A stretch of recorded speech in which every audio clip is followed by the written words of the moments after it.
Masmavi 3 Mutfak'ta hoş geldiniz. Sevgili arkadaşlarım, soruyordunuz bayrama tatlı yok mu Selva Hanım, olmaz mı? Size çok güzel, çok farklı bir tatlı tarifiyle geldim. Hemen başlıyorum, iyi seyirler dilerim.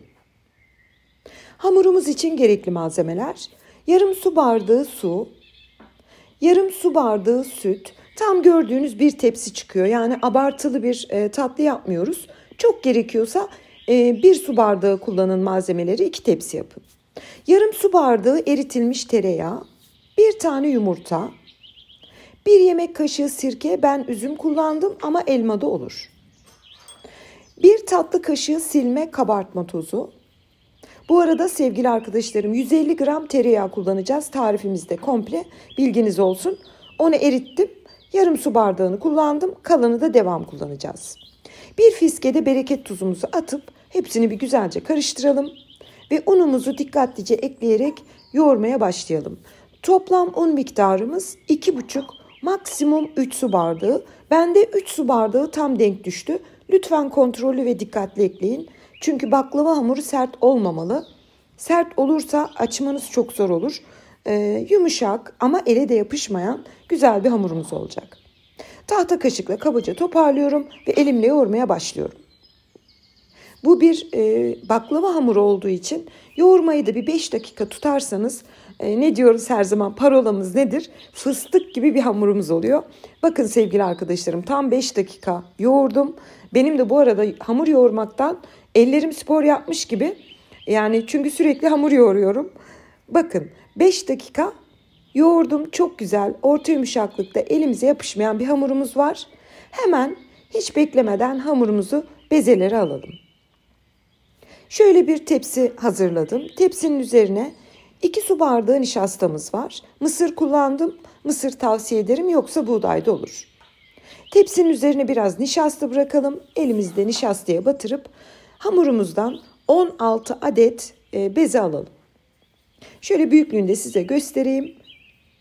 Bakın sevgili arkadaşlarım, şöyle minik bir mandalina büyüklüğünde bezelerin hepsini alarak tepsinin içine hazırladım. Üzerine tekrar nişasta serpelim ve bir temiz mutfak poşeti, hani kullanıyoruz ya temiz, bir temiz mutfak poşetine geçiriyoruz. Baklava hamurumuzu bir yarım saat dinlendirelim. Varsa vaktiniz 2-3 saat dinlendirin. Daha da ipek gibi açılır. Ben bir yarım saat dinlenmeye bıraktım.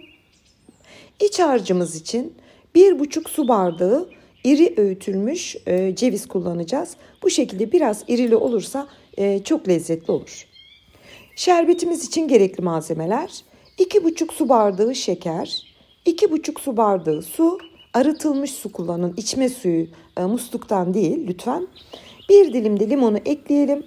Kaynamaya başladıktan sonra 5 dakika yüksek ateşte kaynatıp kenara soğumaya alabiliriz. Çünkü biraz kıvamlı olması gerekiyor. O yüzden 5 dakika yüksek ateşte kaynatıp kenara alın. Şimdi sevgili arkadaşlarım, hazırladığımız bezelerimize bakın. Hamur böyle bir yumuşamış, daha bir kendini salmış.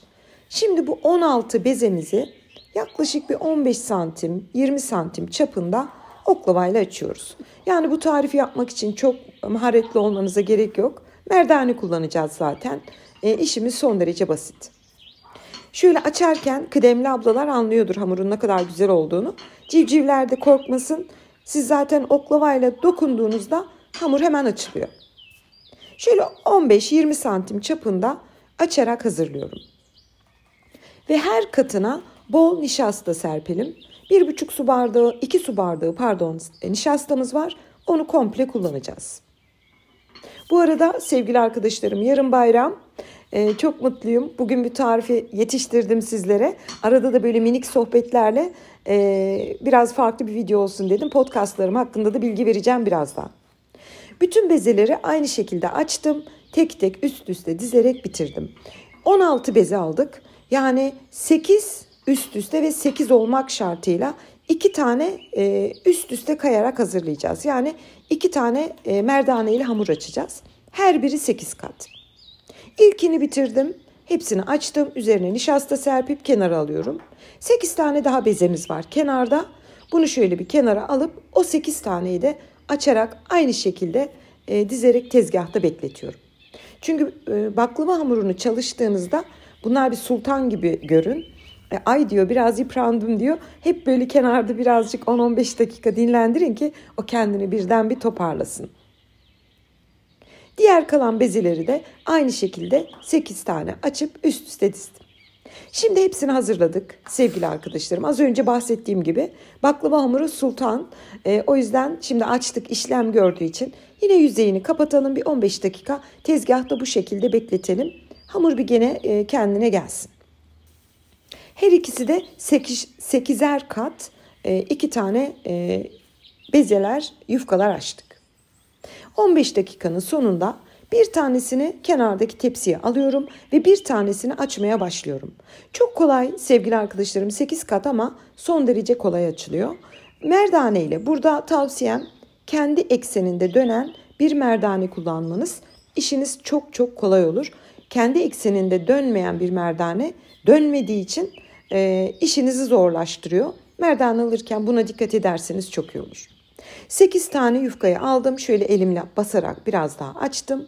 Bakın merdanemiz kendi ekseninde dönüyor. Şimdi güzelce açıyoruz. Ne kadar? 65-70 santim çapında açalım. 8 kat yufka mükemmel bir şekilde çok kolaylıkla açabiliyorsunuz. Siz izlerken sevgili arkadaşlarım podcastlarımı çok soruyorsunuz.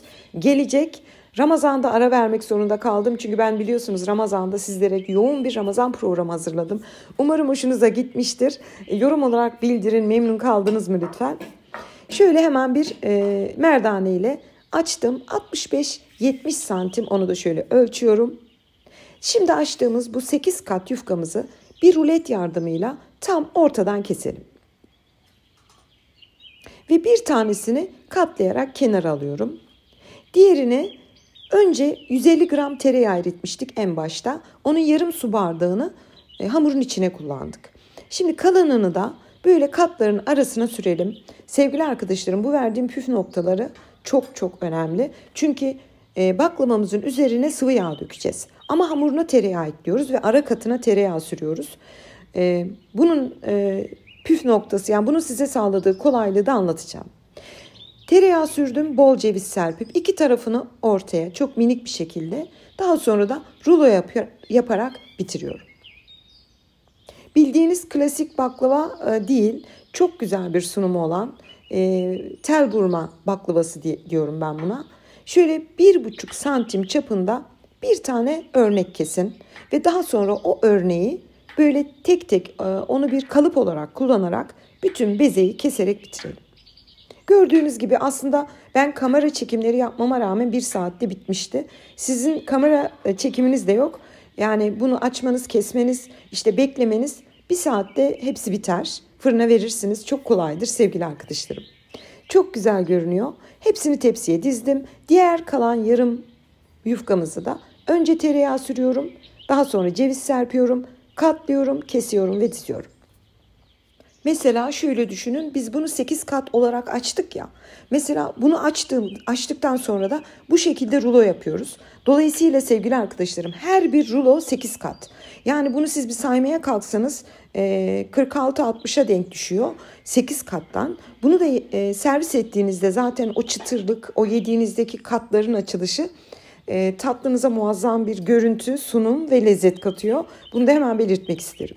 Birinci yufkayı tamamen yapıp tepsiye dizdik. İkinci yufkayı da şöyle hızlı çekimle size gösteriyorum. Açtım, yine kesiyorum. Tereyağı sürüp, ceviz serpip, katlayarak kesip tepsiye diziyorum. İsterseniz, yani siz dersiniz ki daha da büyük büyük bunlar, ama atıştırmalık, minik olmasını tavsiye ederim. Çünkü bayramda zaten herkes tatlı yiyor. Her gittiği yerde tatlı var. O yüzden minik bir tatlıyla bir kahvenin yanında insanları da çok boğmamış olur. Ben o yüzden böyle minik yapmanızı tavsiye ediyorum. Hem bereketli oluyor, hem birçok misafir ağırlayabilirsiniz. Hem de çok lezzetli oluyor. Bu arada aklınız karışmasın, bir tepsi değişikliği yaptım sevgili arkadaşlarım. Ve bütün tatlılarımızı bitirdim. O 8'er kat bezeyi keserek dizdim. Yüzeyine sürmek için 1 su bardağı sıvı yağ ocağa alalım. Ocakta bu şekilde tahta kaşığınız kaynıyorsa, yani tahta kaşığı bıraktığınızda böyle köpürüyorsa istediğimiz ısıya gelmiş demektir. Çünkü sıvı yağ ısıtalım. Onu her döktüğümüzde bir ses gelmeli ve köpürerek dağılmalı. Bu çok önemli çünkü tatlının her tarafına bakın. Otomatikman dağılıyor köpürdüğü için. Her tatlıya boş yer kalmayacak şekilde bu 1 su bardağı sıvı yağ komple döküyoruz. Bu çok önemli sevgili arkadaşlarım. Yağlı oluyor diye düşünmeyin. Baklava yağ olmazsa çıtır ve kat kat açılmaz ve güzel olmaz. Mecburuz bu yağı kullanacağız. Şu anda hepsini döktük. Baklavamız fırına gitmek için hazır. Çok güzel görünüyor. Önceden ısınmış alt üst ayar 170 derece fırında 50 dakika çekişe çekişe ağır ağır pişmeye bırakalım. Bakın sevgili arkadaşlarım, böyle köpüre köpüre pişmesi lazım ki hem içi hem katları hepsi mis gibi kızarsın. Ben 50 dakika pişirdim. 50 dakikanın sonunda yüzeyinde böyle köpükleri varken daha fırından çıkarıyorum. Tabii ki size hemen şöyle yakın yakın göstereceğim. Pişme esnasında bakın sevgili arkadaşlarım, o katlar nasıl açılmış tel tel. Bunun sebebi yağımızı güzel kullanırsak yağ zaten katları açma görevini görüyor. Şöyle fırından çıkardıktan sonra bir bekleyin, ilk sıcağı gitsin. Yani elinizi değdiğinizde eliniz yanmasın ama sıcakta olsun tabii ki. Soğuk şerbeti yine her tatlının üzerine gelecek şekilde dökelim. Bu tatlının bir diğer püf noktası sevgili arkadaşlarım, dikey olduğu gibi için, yani baklava gibi yatay değil, dikey, şerbet birikmiyor. Dolayısıyla yumuşamıyor ve şerbetini yarım saatte lokum gibi çekiyor. Bunu söylemek isterim. Lütfen deneyince yazın. Üzerine biraz Antep fıstığıyla dekor yaptım ve tel burma tatlımız servis için hazır.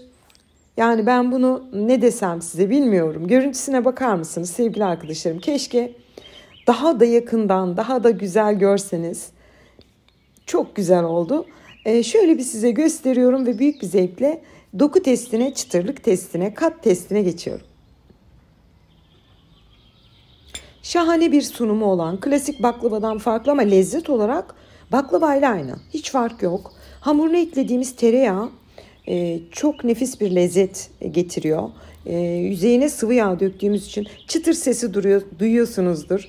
Zaten şöyle keserken tatlının böyle kendiliğinden dağılmaması, sabit durması, formunu koruması çıtır olduğunu bir göstergesidir. Yoksa hamur olsa zaten o çatalı veya bıçağı verdiğinizde şeklini bozarak gider. Çünkü içi erimiştir. Tekrar gösteriyorum. Aklınızda soru kalmasın sevgili arkadaşlarım. Ramazan boyunca sizlere tarifler vermeye çalıştım. Çok güzel bir Ramazan programı hazırlamaya çalıştım. Umarım faydam olmuştur. Bugün de bayram tatlınızı sunmaktan çok mutluyum. Ben şimdi bakın çıtırtısını göstereceğim. Keşke lezzetini de size tattırabilseydim. Çok güzel bir tatlıdır sevgili arkadaşlarım. Şimdiden yapacak tüm arkadaşlarıma afiyet, bal, şifa olsun. Hepinizin bayramını en içten dileklerimle kutluyorum. Ben şimdi bir hafta bir dinlenme tatilim var. Onun sonunda tekrar kaldığımız yerden tariflerimize, podcastlarımıza, sohbetlerimize devam etmek ümidiyle. Hepinize hayırlı bayramlar. Hoşça kalın.